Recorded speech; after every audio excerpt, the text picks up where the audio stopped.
Ms. Rees, dear Thomas, dear Bernd, dear colleagues, ladies and gentlemen, and most importantly, dear Sir Philip Campbell. A warm welcome to you all to this Fireside Chat, and particularly to you, Philip, welcome to Heidelberg.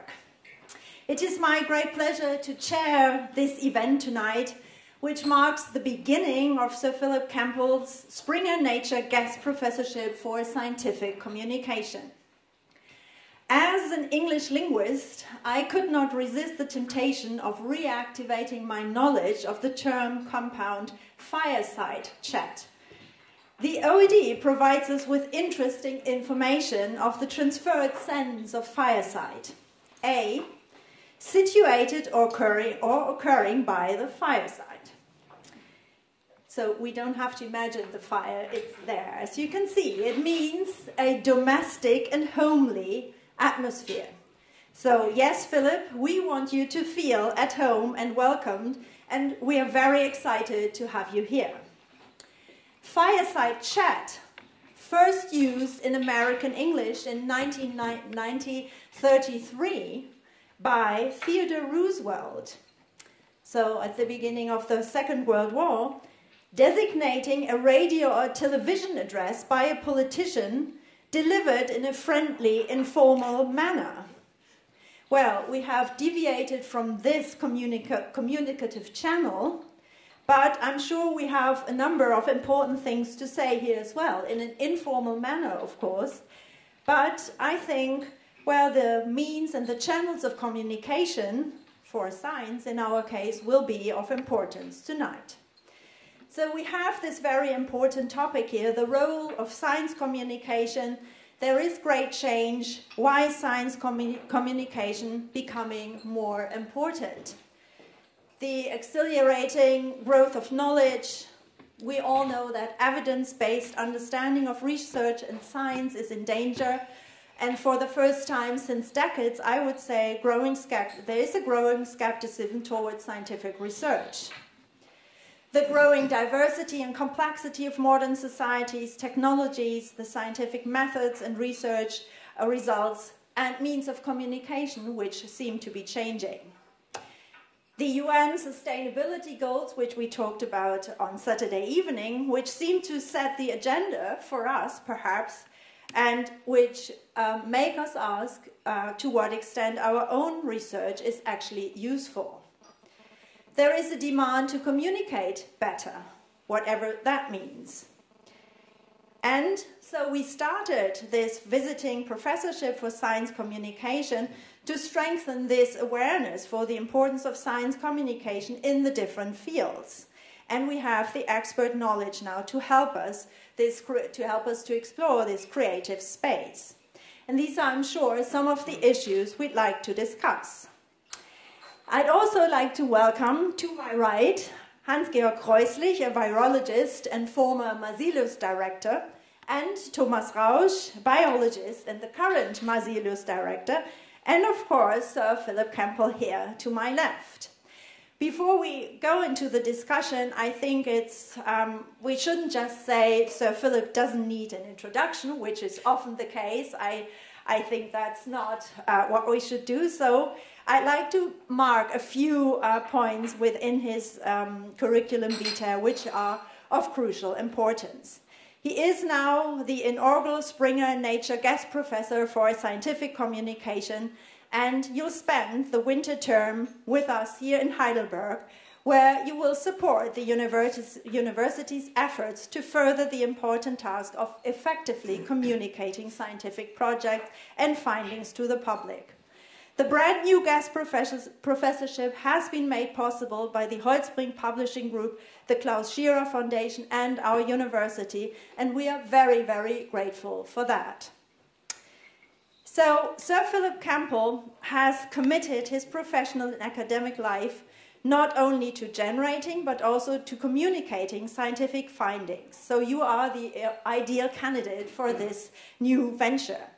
After getting a bachelor's degree in aeronautical engineering at the University of Bristol, you converted to astrophysics and got both a master's at the Queen Mary University in London and a PhD in upper atmospheric physics from the University of Leicester. In 1979, you began working at Nature, where you were appointed physical science editor in 1982. After a brief excursion as one of the founding editors of Physics World, the international magazine of the UK Institute of Physics, you returned to Nature. And for 22 years, from 1995 until 2018, you were the editor-in-chief for the journal, which, as all of you know, is considered to be one of the most recognizable, prestigious scientific publication organs in the world. Since this summer, you are the new editor-in-chief of Springer Nature, where Sir Philip Campbell is responsible for the oversight of editorial policies and standards, external engagements, and for stimulating new strands of content in interdisciplinary endeavors as well. You were elected a Fellow of the Royal Astronomical Society in 1979, a Fellow of the Institute of Physics in 1995. You are a life member of Clare Hall at Cambridge University, and in the 2015 Queen's Birthday Honours, you were knighted as well for your great services to science. Since the beginning of your academic career, you have not only bridged various disciplines within the natural sciences, but also more than once taken a critical outside perspective on the disciplines and science in general. And I think that's also one of the reasons why we have decided to have you here, and you, luckily enough, said, yes, I'd like to do this. And, as you told me on Saturday, you always took the time to get very engaged in music and playing the piano as well. So, you are honoring us with a presence as a true expert in scientific communication, public relations, and in public discourse, on the exchange between academia and the public today.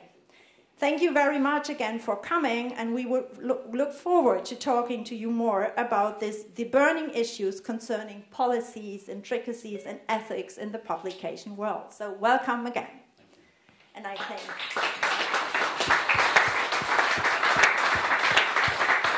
So are we all sitting comfortably now? This was the official part of my introduction, which I think is needed here behind or in front of the fireplace. My first question to you would be, now, science communication as such, what is that for you in relation to your work, in relation to your work as an editor-in-chief of Nature, and now in your new position? Well, in my new position and in the Nature position, I'm personally involved in two styles of communication. One is the journal, and one is the magazine. And over the years, I made it my job to build up the magazine component of Nature, because when I took it over, the reputation of Nature, the prestige of Nature, rested very much on the journal component. So over the years, thanks partly to investment by the publishers, so I've always kept very independent of the business side of things. And that's one of the hallmarks of Nature and many other publications, that the editors make the decisions, and the strategy is a business strategy in the long run as well as an editorial strategy. So as far as the magazine is concerned, that's becoming interesting, because who really wants the magazine? This is a problem facing newspapers, it's a problem facing everyone. And what that means is that as editors, as well as publishers, we have to add value. We can't just produce stuff that you can find anywhere else. That takes time, just as much as research takes time. So for me, science communication means hitting the right nerve endings of your audience with the facts that they want just then, with data behind them as much as possible. And by data, I mean that loosely, sometimes literally data. So some of our most powerful articles in Nature magazine have been through surveys, serious surveys, but also just some collections of opinions and so on that are timely. So within the Nature environment, science communication is to the stakeholders and the scientists themselves, because that's what Nature is. And just having that very high standard means putting a lot of effort into what you want to convey to the audience. What it also means is when you're getting into the complexities of a topic, and yet those complexities really matter in terms of what science can achieve, for example, in genome engineering, or gene drives, or topics which I know have been discussed here, you want to be able to convey that in as simple a way as possible without distorting the truth. And there's a real skill that the best journalists have of doing that.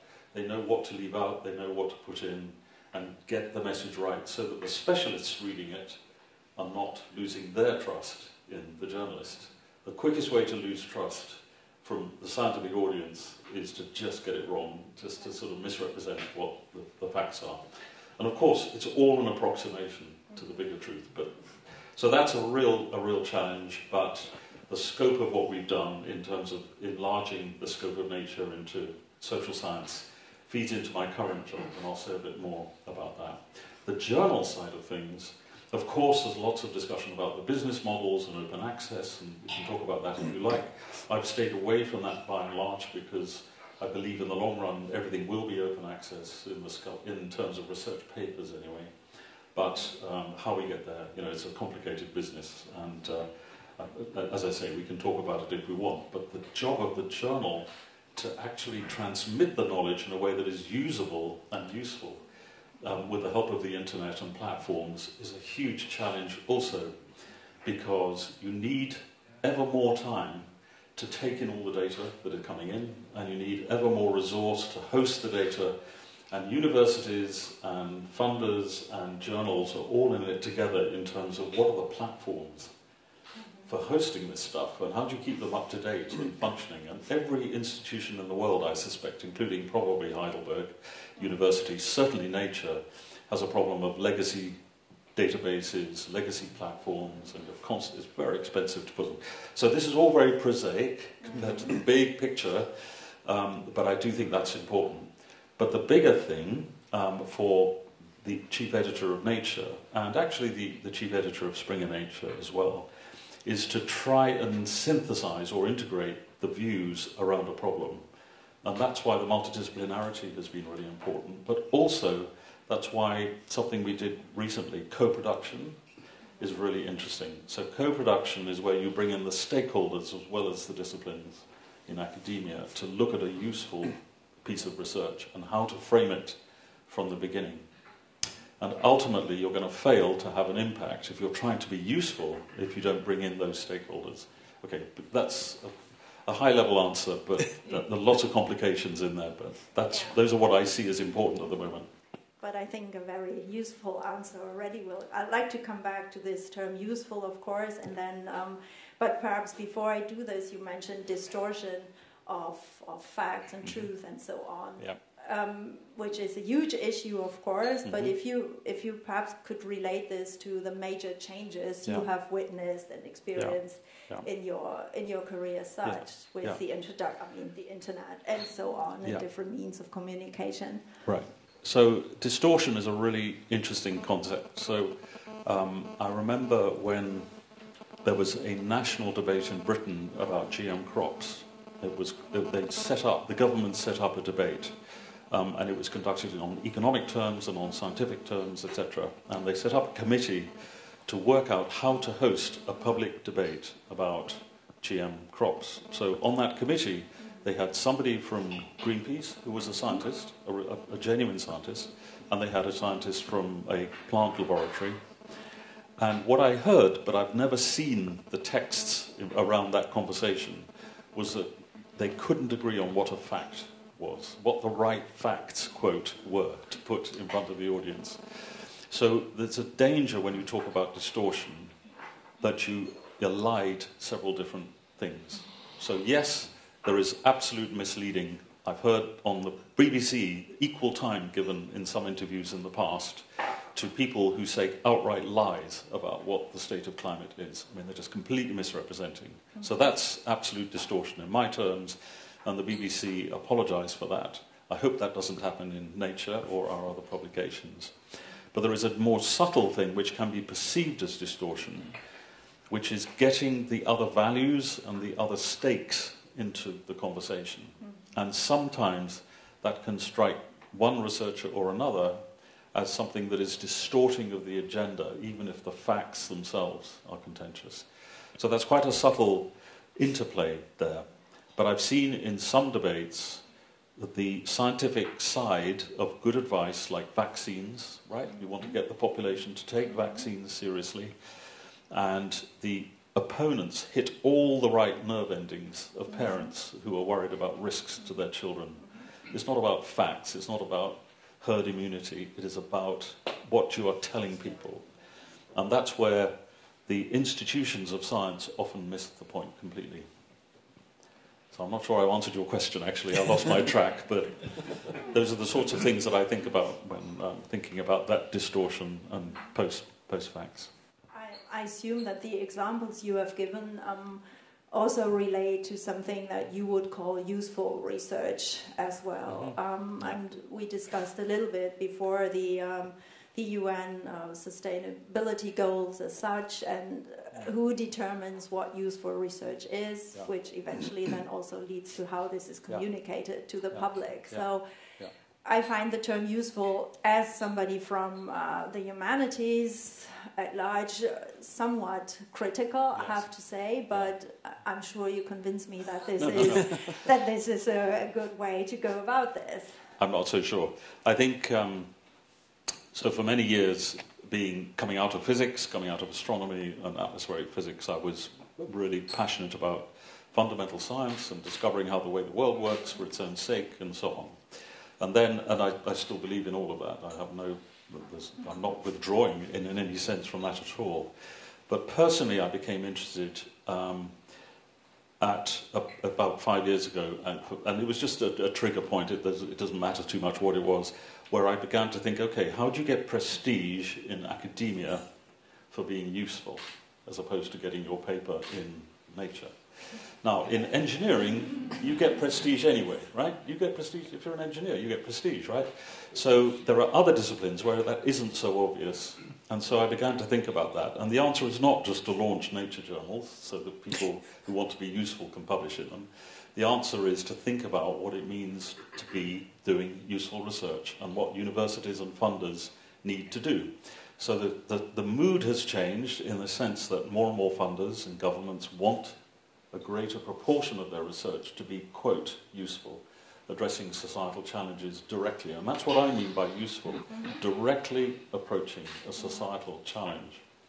So if I look at something like mental health, which is a topic that I'm interested in, the research of mental health, you can get a lot of money spent on deep brain research and the connectome and lots of other aspects, and it's wonderful, but it hasn't made a bit of difference to sufferers from schizophrenia or from depression, I would say.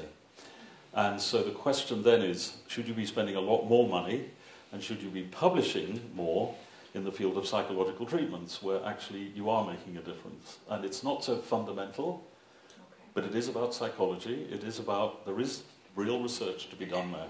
So I think there is a sense of priorities here in terms of useful research. But I also think for journals and for funders to judge how you judge the significance is a real challenge. And I'm not saying we've got the answer to that one. We're on a learning curve. So we've launched Nature Energy, we've launched Nature Sustainability, and the question is, how do we judge alongside scientific originality what the actual usefulness of that is? And we've got some answers, but it's not obvious. Okay. So what do my fellow colleagues think about useful research and the definition of that? I would just like to follow up on, come back to a couple of points that were made. You made the comment on vaccine research. Being a virologist, I obviously have to sort of kick in on that one. And we see the other side, which was also something you were commenting on. I mean, yes, it is a big problem, and there's a lot of irrational discussion on there. But my feeling is there's also some slightly irrational discussion from the side of the science and science communication, neglecting problems that truly exist, neglecting difficulties that truly exist, being so passionate about convincing the other side that there's no problem, that we're ignoring where there are problems.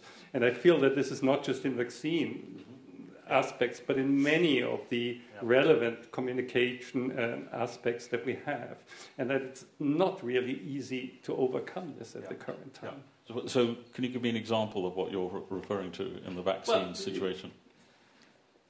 It's rarely communicated that influenza vaccine is by far not perfect and has a low protection rate. It's rarely communicated that you have some severe side effects in some of the vaccines. Very rarely, and by far less significant than the actual disease. But it's rarely discussed, and I have often seen publications, also reviews, also in high-quality journals, which simply ignore that there may be any problem. So my feeling is that from the science communication side, we always argue we have to tell these people how things are, but I'm not sure that we are always telling the entire truth, while obviously not lying.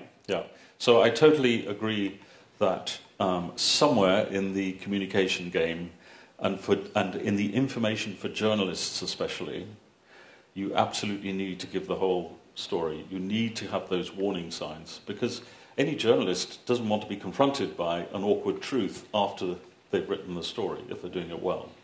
So I will just mention in Britain and in Germany the Science Media Centre, and I don't know whether you've had anything to do with them here, but in London they've had a real impact on briefing journalists by scientists, and exactly like yourself. And those briefings they will answer whatever questions they're asked, and they're in the interests of making sure that the science journalists are informed. I should say the emphasis of that centre is on science journalists, not on the political journalists and so on. So you're only reaching a part of the game, as it were. But I completely support your point. Somewhere there has to be the downsides as well as the upsides, as it were. And the question is, what do the scientists tell them? So the scientists, I can't make a generalisation about scientists who are hiding inconvenient truths. I can understand in the middle of a debate why they would be cautious about saying something that will just inflame and to do enormous damage. But underlying all that, you have to have the whole picture there, or as much of it as you can. I would like to come back to this topic that you mentioned, that more and more impact is expected from universities and with their research, and I would like to enter this topic that you briefly mentioned, mental health. For a particular reason, because we have discussed this topic several times here within the Marsilius-Kolleg, and to me it seems that's one of these topics where it's very clear to get a meaningful picture. A number of disciplines have to collaborate. And we have a lot of experience here in Heidelberg, because interdisciplinarity is such a big issue here in Heidelberg. When scientists really try to join their forces and try to get a better picture, the science sometimes has a problem, because where are you going to publish this kind of interdisciplinary work? And I just wonder, your experience from a chief editor from Nature, how often did you run into serious problems because it was just very difficult to set together, to get a good team of reviewers to address complex papers? Has this been an issue, and how did you deal with it? So I would like to think it isn't an issue. There may be people here who have experienced our system who may have a different view, but I believe fundamentally in principle the nature journals who set themselves up to be multidisciplinary have learned to some extent how to do that. So we have social scientists on some of these journals, we have economists, so I would like to think that sitting around the table, and these editors are the people who make the ultimate decisions whether to publish. They're in-house editors. They've got used to talking to each other about these multidisciplinary papers. I don't know actually what the proportion of papers that we handle in these multidisciplinary journals are themselves multidisciplinary. It's a minority, definitely. But your point is absolutely apt. You do need to take into account as an editor and as a chief editor that a referee from within a discipline will not see the wider significance of a multidisciplinary paper unless they're pretty exceptional in our experience. So if you don't have a chief editor who's very experienced in exactly that sort of issue, then you can indeed miss the point. So this is a well-known phenomenon for us, that you will get every referee. So I'm proud to say that we have published papers overruling all the referees. because they've all said, no, this is not very interesting. I mean, of course, if they have a technical problem, we won't publish it. But in terms of their estimation of the significance, we've overruled them all. So I'm very glad to hear this, because I think that a number of German colleagues here, when they sent their grant proposals to the German Science Foundation, they not always made this experience. Yeah. So funders as well as journals need to have that. Yeah.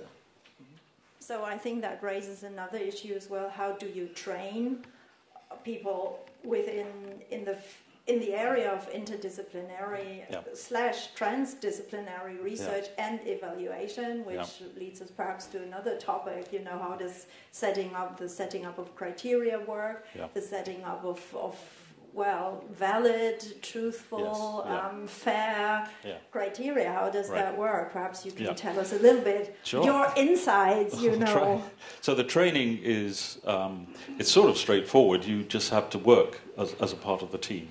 We have very little formal training of people as editors. They come into the team, they are not left to themselves, they're a part of the team, they don't make any decisions initially without others being involved. And we reckon in whatever journal you come in on, it takes about 2 years for you to have seen a good sample of the sort of situations you have to deal with. But at the same time, these are people who are hungry in the sense that they always are interested to learn more within the scope of the journal. So they will be going out all the time to labs, to conferences, while also looking at many papers and looking at the internet and journal articles and so on. So they have an appetite, which if you didn't have that appetite, you'd die, within the job, because every day you come back, you've got more people coming in. So that appetite is absolutely crucial. To get to your other point about criteria, sometimes we have group discussions, we have editorial communities within the company who will actually discuss, a particular type of challenge coming out in papers. We will sometimes invite researchers in just to look at good papers that have been published, or bad papers, if they think so. So we're always trying to deliberate about criteria and standards. Maybe I can come back to another point. When you gave your first answer, you were talking about the magazine and science communication in general. And I always ask myself, who is the audience we are actually reaching, and has that audience changed in recent years? It's clear that we have these sort of generally well-educated group of people who will read these things, who read newspapers, who do all sorts of things, and they will follow and they will know all of this.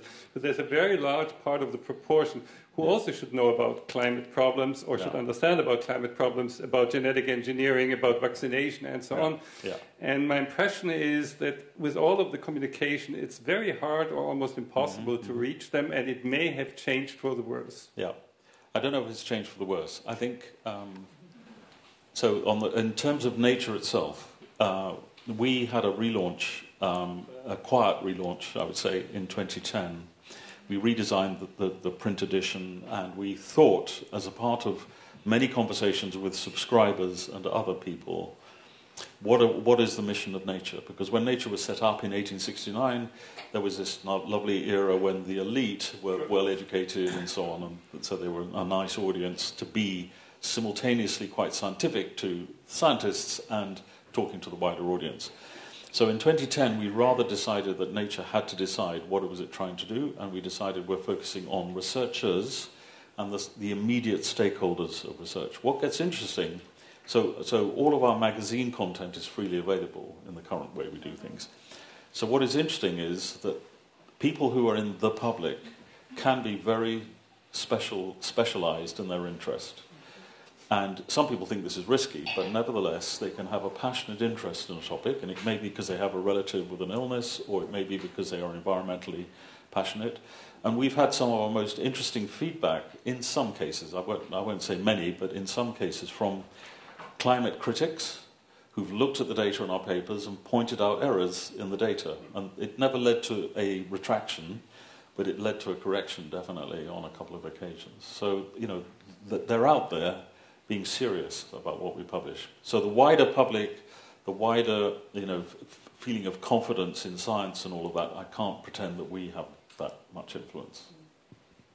Now, in one of your articles, you also elaborate on, I think in a very interesting way, on the language of uncertainty and the way, visualization of data and different means of presenting your data as such is important, crucial, and so on. And I mean, of course, this is something we teach to our students at the very beginning, and I mean, be clear and so on, but then I find it rather interesting that this was such a crucial issue for you as well, within the different topics you mentioned. Right.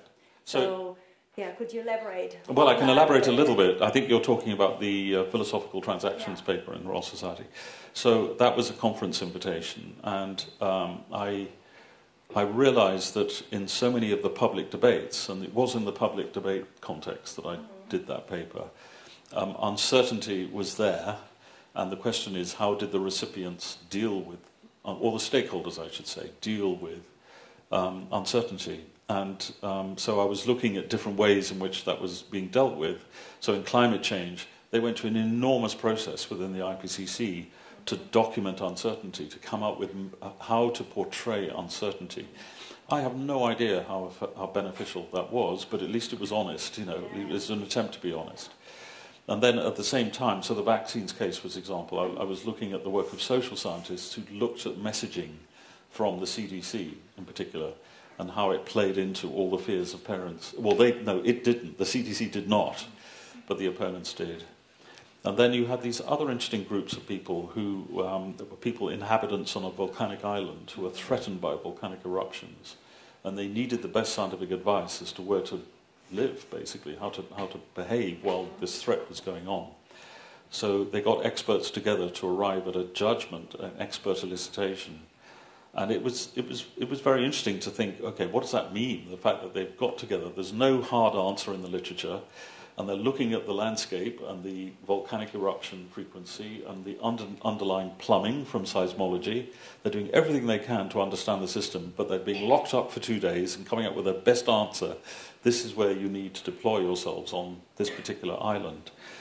And that's what they did. That was all they could do. They could bring in experts to deal with all the uncertainties and the unknowns and just come up with their best judgment.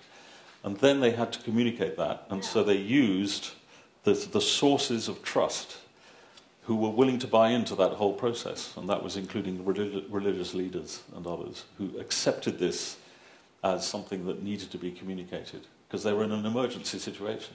And you would say that wasn't strategic, but that was just honest? Or yeah, I would say it as honest as you can be, right? It was doing the best you could with the knowledge that's available. Because this could have been any of you, right? You would have been locked up in that room, confronted with this situation, look at the evidence, what's the best advice you can give this island as to where to put people? Thomas, to comment on that? I would have a brief question that relates to earlier discussions that we had. How often does it happen that, a very prestigious journal like Nature wants to be at the cutting edge? So it wants to be timely for disruptive innovation, for transformative research, for the real new, yeah?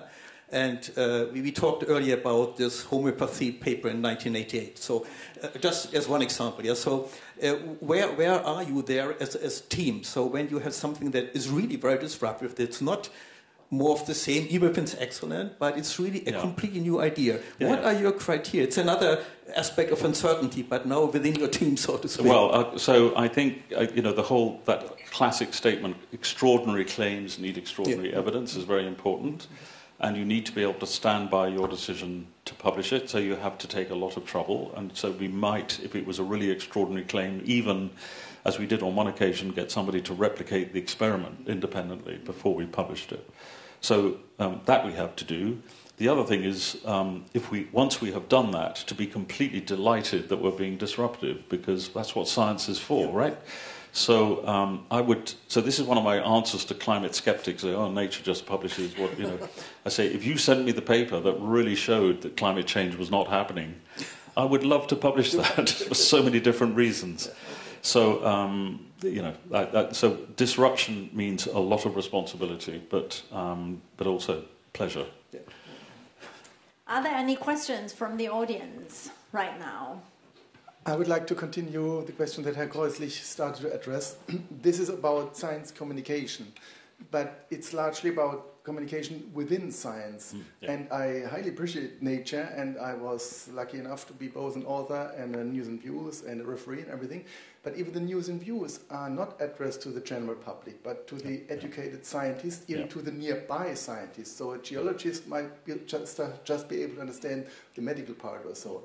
But what you addressed with a useful science, and I must say I have a little problem with that, but this addresses the general public at large and the politicians. And I dare to say that most politicians don't understand the nature. So what's your view on how can we as scientists and you as editors and journalists address the general public with all these issues?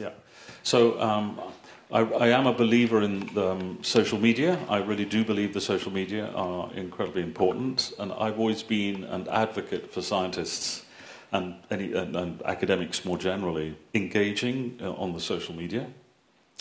I think there are times when that becomes really important, but when there are particular debates out there and the voices of people need to be heard. And I think there are times when journalists who are influenced by what's appearing on the social media can really gain from the knowledge they gain from finding a comment by you or anyone else.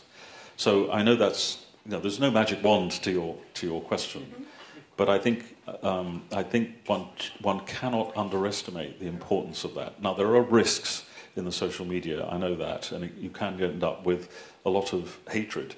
But I think if you don't get out there, I think you have a real problem. I think the only other thing I would say is there are times when a coordinated effort by a group of scientists who have identified an emerging challenge which needs explanation and which needs, if you like, lobbying, but that's a very difficult concept for scientists, I know. But at least explanation can combine their efforts and do something and set up, whether it's a blog or whatever. And I know that journalists turn to those sources once they've established themselves and find them a really helpful thing to have. So, I don't know, that's a partial answer to your question.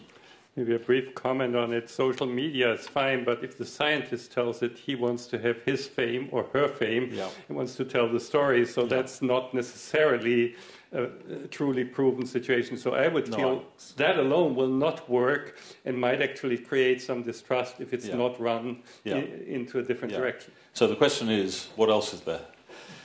The media are the media, right? The media are struggling financially. And the question is really. So I do think I would just say I think the lone scientist, you're right, unless they are very consistent. So there are some scientists who do run blogs, and I don't think it's for fame. I think it's because they really believe, and the community reads them, and journalists read them, and no doubt the public too. So I think that is the most valuable thing. When there is somebody who's willing to engage and has the trust of their peers, then there is a chance. In the beginning you said that as a scientific author you have to hit the nerve of the journal, of the editor, to get published. So if I remember, I'm now trying to publish papers in Science or Nature for 20 years, and sometimes successful, sometimes not. I think I'm speaking for most of the natural scientists here.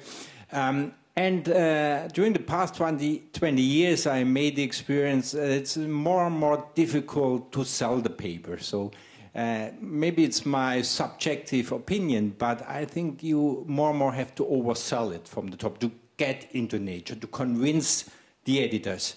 So you always, as an author, at risk, to oversell it, and to lose trust at the end. So what would you recommend, or the first question is, do you think competition has increased and you have to oversell your topic?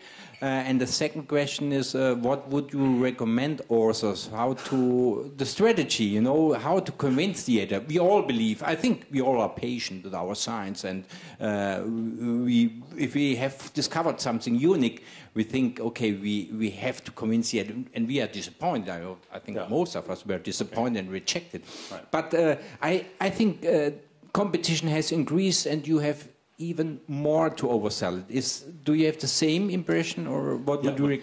Unquestionably. So it's one of the great pathologies of academia in the natural sciences, the pressure to publish in the high-impact journals. And so I think one thing to say is I hear again and again this statement that you need to oversell your research. I really don't believe that, actually. I really don't, because the referees are not going to be hoodwinked. They will look at the data, and the referee and the editors, they don't want to miss something important, so they're very receptive to a message that's honest, saying here's something really good. But if you're hyping in order to get into a journal which actually you don't really deserve to be in, because actually it isn't as good as you're hyping it to be, that's your fault, that's not ours, and we will try to make sure that doesn't happen. And if you are doing it and we get fooled, well, that's a shame. But I mean, I just hope our reputation is based, I think it's a reasonably good reputation, and so I don't want to be complacent about that. I know what you're talking about. The awful thing is the pressure you're talking about is indeed very strong. And I think it's all your fault, not just personally, but I do think, I've said this before, it's not all your fault. Of course, the journals sometimes play into it. But the rat race of academia and the time you don't have to assess people properly, it's a systemic fault. But Nature and the other high-impact journals are the recipients of this. So, here's my worst example of this phenomenon. This is image manipulation in biology, okay? So we receive thousands every year of images that have been manipulated unacceptably. And people seem to be expecting us to pick this up, right? I'm talking about Western blot and other things. So people expecting us to pick this up. And yes, we're trying and we do a little bit, but we can't possibly cope with that. So who in this institution has decided to fund somebody to check the images that are coming out of Heidelberg University? Nobody, all right? I will guarantee you nobody has yet stepped up to that plate. But you should be. And the reason this is happening is pressure. Pressure to get a nice image that will back up a spurious claim. Doesn't happen in the earth sciences, I'm sure. I wanted to ask about an issue you started off talking about, which is the concept of useful research, especially in relation to the issue of distortion. I'm from the UK, and as I'm sure you know, at the moment, there's a significant pressure on academics to demonstrate the impact of their research, and funding for your department is dependent on that. And I don't see any real problem with that in very general terms. I can't imagine any academic would say, I don't want my research to be useful. The concern that I would have is that you can very quickly end up in a situation where blue skies research is pushed out of the way, and you become so pushed towards the impact agenda, because that's where the money is, that the well of blue skies research dries up, because that's not the thing that is valued anymore. I wondered what your thoughts were about that. Yeah. So I don't see that happening, the well drying up, because I think the commitment that I come across to the best blue skies research is still very, very strong in government and elsewhere. Of course, there may be a rebalancing of the money going into different types of research. And I have to say, I celebrate some of the projects that I see in the Ref Impacts database. So I don't know whether you've ever swum in it, but 7,000 case studies are there, all freely accessible, from individual research groups who had to include that alongside their academic achievements. And some of them are just really, really interesting, and they weren't published in Nature or anything like that, but they made a difference to water quality around Leeds, and they made a difference to mental health, bulimia. I'm just going to give some examples, which are my favorite examples. So this is where people have corroborated this. It's not just claims. There are people who have written in with evidence that were judged by the panels. And I actually think that's a very good thing to do. And several universities did better because of that. But the great universities, I mean, I'm sure they still remain great. And the amount of funding still going into fundamental research is, as far as I know, strong. So I think your worry is absolutely appropriate if you're in a declining budget, and at the same time there is a need to show impact, but I suppose within the British context, I remain reasonably, I hope confident. I know that in smaller countries, they don't have the option. They just can't do basic research. And so that's just the way it is. Perhaps one other question, since you're doing a workshop on health, leadership and trust in research institutions for our, junior researchers, the docs, and the doctoral candidates as well as postdocs. Yeah. I mean, what's your advice to the next generation? I think this is crucial. One of the UN sustainability goals is also quality of education, which we, have a huge, debate here about and so on, what that actually means. Do we now have to introduce additional courses on transfer and science communication? How do we do this? What's your advice? And especially also perhaps just to change the perspective again, a bit with regard to the humanities. Yeah. So I have no easy answer for the humanities because I'm so steeped in the natural sciences way of doing things. And the work you are talking about, the interest I have on this, I have done lots of workshops in universities about it, all in the natural sciences. I did one at Emble not too long ago, and so on. So I apologize for the fact that what I'm doing is mainly about that, but I'm hoping that the workshops where there are people from the social sciences... I made sure they are. That's there great. Will be. So one of the things I will be asking them is to say, what do you think about this? Because, this is above all about research integrity. This is where it came from. Mm-hmm. So in about 2012, we published an article that showed how many articles in cancer research in high-impact journals could not be replicated. So that led to a whole initiative about reproducibility. Okay, I won't go on about that unless anyone wants me to. But as I got engaged with that topic, it became also clear that so much of the problems around or behind reproducibility lay within the research labs. And if you looked at what was going on in those labs, all too often there were people who had just lost the time or the appetite to be rigorous and to test themselves to destruction before they make a claim.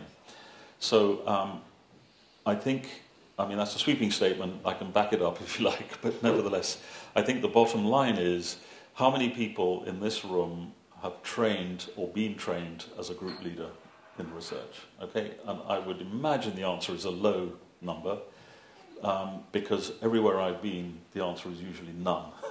Well, there are many jobs we have. We do a quick vote. Do you train PIs? Do you train PIs to be PIs? Because that's the question. There are many jobs we do. We haven't been trained in, I must say. Yeah, but I think so. The thing I was struck by when I looked at the policy literature about research integrity was that there were all sorts of nostrums about what universities should do, what funding agencies should do, etc., and journals, absolutely. But nothing focused on the PI, the principal investigator, and their role, and what they needed, and also the health of the people in those research groups. And it's a really difficult topic, and it's a culture, and it's the nature of academia is anti-corporate. Nobody in academia really wants to feel like a part of industry, an industrial activity. But my belief, so this is just me, right, is that if you don't breed alongside that sense of real, academic freedom and independence within individual researchers, but also a sense of best practice that comes down from above, then it's getting, because of all the pressures, that's getting more and more risky. So I think the risks of things going wrong are increasing all the time. Probably, can I just make one short comment?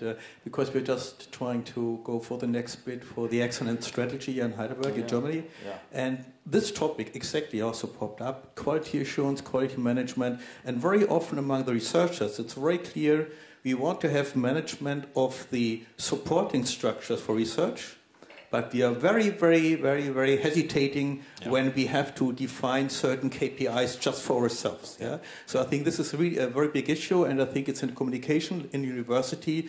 It's controversial, and the funding agencies are expecting it more and more, and it's a fine line that we have to go there. And the one other point I would say in terms of communications and trustworthiness of science is that in the US, the Congress has, this was before Trump, this was before the current era, actually held to account some of the funding agencies for the problems that were arising. So it's high-level politics, it's not just intra-academia. Perhaps one final question, I think that, well, from what you've said so far, also relates to this human aspect in all of this, in research and integrity and so on. What do you expect from us here, you know, working with us during your time? And, during my time here? Yeah, your time here, and generally speaking, of course. But, I mean, this is an exploration phase as well, this professorship. We have talked about this. So what do you need from us? Yeah. What do you expect? Well, thank you.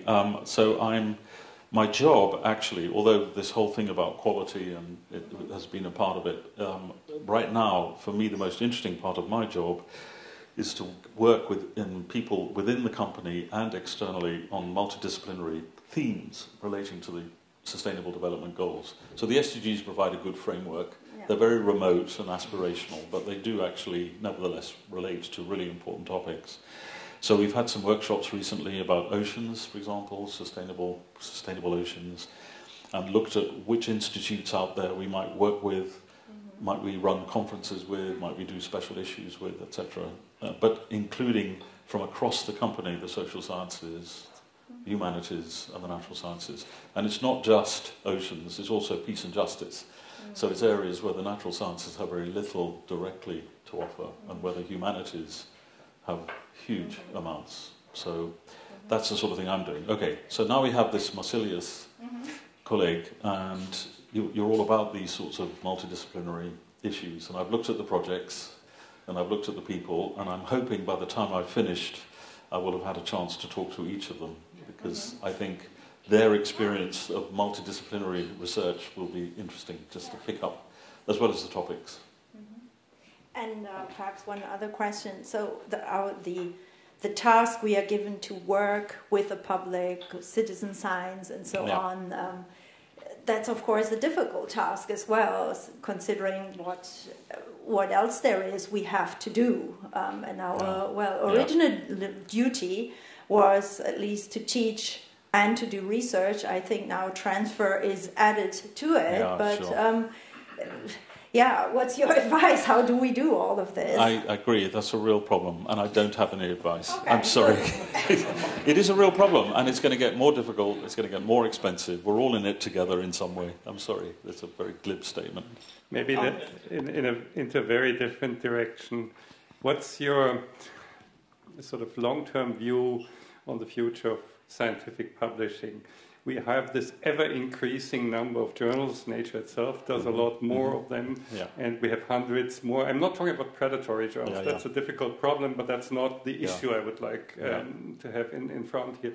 It's really the true scientific. We have ever more people entering into science. They all need to have their paper. They all need to have their paper for their PhD. They have to have more papers for their postdocs, etc., etc. Nobody's able to read all of this anymore. We live off the short digests, which tell us what has been written in these papers, and rarely read the original papers in full throughout the topic area. So that can't go on indefinitely exploding into this direction. So what's your view? Okay, so one view that I have is that within 10 years, the number of papers per research euro should halve. Go down, yes. Halve. I agree. Because then you can spend more time getting the quality right, publishing open data, etc., etc. That's my... But we have less journals as well. Yeah, absolutely. I told you, I'm independent of the business. We noticed that. So, to finish off this kind of fireside chat, that's interesting, fireside chat, I was going to say, in some of the German talk shows, sometimes with politicians and so on, you're given the first part of a sentence and then you complete it, okay? So I'll do this now. And start with the first half and then please complete it, okay? If I were a student again. Wow. If I were a student again. I would just focus on a problem I really cared about and I would just go for it.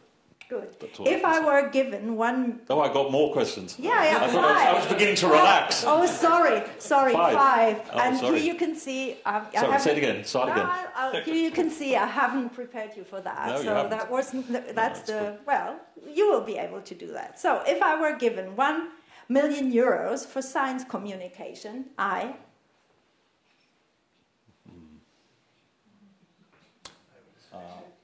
I would find a way of hitting emotional nerves about climate change. If I were Theresa May...